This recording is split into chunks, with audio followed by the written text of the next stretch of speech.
Hello and welcome to It Gets Dark at 4 p.m. and I honestly can't take it anymore. Today I'm going to be deflocking this LPS Great Dane, hopefully. So this is an overview of what he looked like, or looks like, before I skin him. I did purposely buy a version of this pet that's got some kind of messed up stuff here so that I wouldn't feel as bad about, like, destroying it effectively. But yeah, let's get into the carnage. So I started out by getting him wet to hopefully loosen the fur a bit. I don't know if that's even an actual thing, I just kind of guessed. I probably should have asked people what the most effective way to do this would be, but I did not. I very much did not. It was actually, I'm not sure how much it will show in this little montage, but it was very, very difficult to get, like, anything off. It was also made even more difficult by the fact that I had to sit in this super weird position to be able to get, to actually get the footage and have it show up well on camera. I was, like, leaning weird.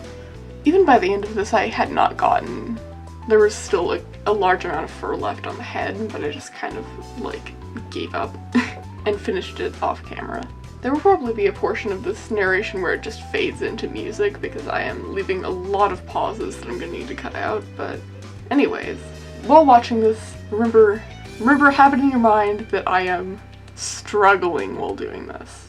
Both getting the fuzz off and also doing this narration because I am terrible at this. But anyways, I guess I can kind of talk about whatever I want here because there's really not that much to say about rubbing the fuzz off of an LPS. I'm kind of tempted to talk about, like, the basic fun reboot, but I kind of really don't want to because honestly, I feel like that topic is kind of overdone at this point. Like, as much as we're all excited about it, I'm kind of tired of seeing just that all the time. Like, anytime I look for new LPS videos, it's always like, you know, like unboxing the new pets, and it's like, good for you, you know, it's good for you, and I do enjoy seeing the pets, but it's like, it gets old after a while, and that's like, it just gets old, okay?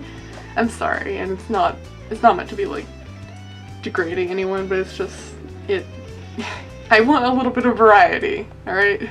I think I'm gonna talk about my series, which is kind of a bad idea because I feel like that's gonna definitely seal its fate as never getting made if I bring it up before I make it, but I am going to do that anyway because why not? And a lot of the stuff that I bring up may be changed by the time it's finished. Like, I am still kind of early in development even though it's been like 3 or 4 years. A lot of what I've been focusing on is actually developing characters rather than plot because I feel like that just works better. And now that I've developed my characters, plot stuff actually goes a lot easier because I actually have an idea of how my characters would act and what they would actually do, which I kind of didn't before, which I didn't really realize until now. But yeah, it's actually going pretty well. It's really fun, actually. I'm currently just, like, kind of writing down lists of traits, but after that I'm gonna get into, like, more detailed backstories for each of the characters. This guy that you're watching on the screen right now be horrifically mauled is actually going to probably be in the series at some point. He's not really a major character, I wouldn't say, not at this point.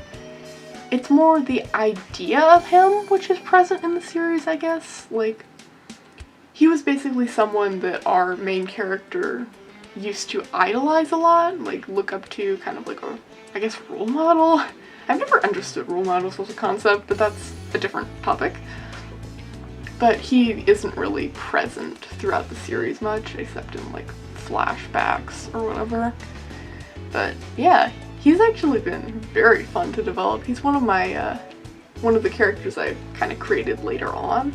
A lot of the characters were created originally in, like, 2020, 2021, when I was developing the series into something very different.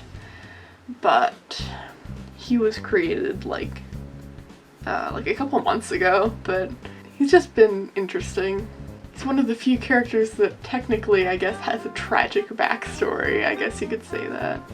Although, yeah, I guess it's still a backstory if it happened as an adult. I don't know why I'm pigeonholing backstory into being like a childhood only thing. I don't know what I'm doing here, but He's just kind of an interesting character. I feel like he does interesting stuff for the story, and developing him has inadvertently really helped in the development of another character and like understanding this other character's sort of psyche, I guess, which is very nice.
Kind of getting to the end of the montage. I'm watching it as I do this voiceover, but I should probably talk for a little bit after that, just because it's like, it's gonna be, I'm gonna have to cut out a lot of stuff here. I am really just saying words that mean nothing. But yeah, developing characters has been really fun. I feel like I have too many characters, but I think that's partially because I'm just writing down the names of even the more minor reoccurring characters, so it just makes it look like a lot more than there actually are. But yeah, I feel like through doing this, I've really like improved a lot with my character creation ability, I guess. I'm not sure how much of that is like, you know, getting more experience through developing these characters and how much of it is just me getting older. I do definitely feel like age is a factor just because I have a bit more understanding of certain things, I guess. Just understanding of the world. Which I don't mean to discourage any like younger people who want to write, like you can still make good stuff, obviously, but yeah, it's just a different experience, I guess. And by my calculations, we should probably be around the end of the montage now, where I basically just give up. I did and do the rest of it off camera, so yeah, there you have it. And here you have it, basically. There's still some stuff I need to get a little more cleaned off, like especially around his muzzle and ears, but other than that, he's pretty much done. Here's the turnaround. Woohoo. Unfortunately, this is something I was kind of worried about. The head and the body are pretty much different colors. I've seen this happen with some other people who've skinned him in the past, but you know, there's nothing I can really do about it, and it doesn't bother me that much.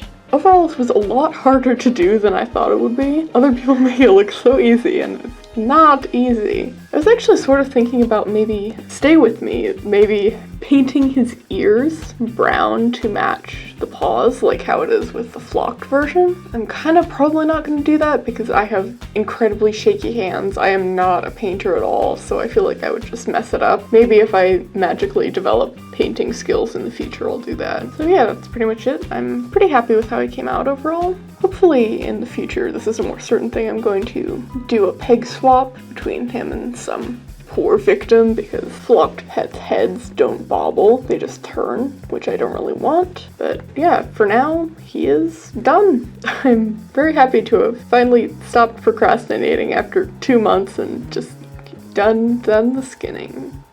Yeah. Bald.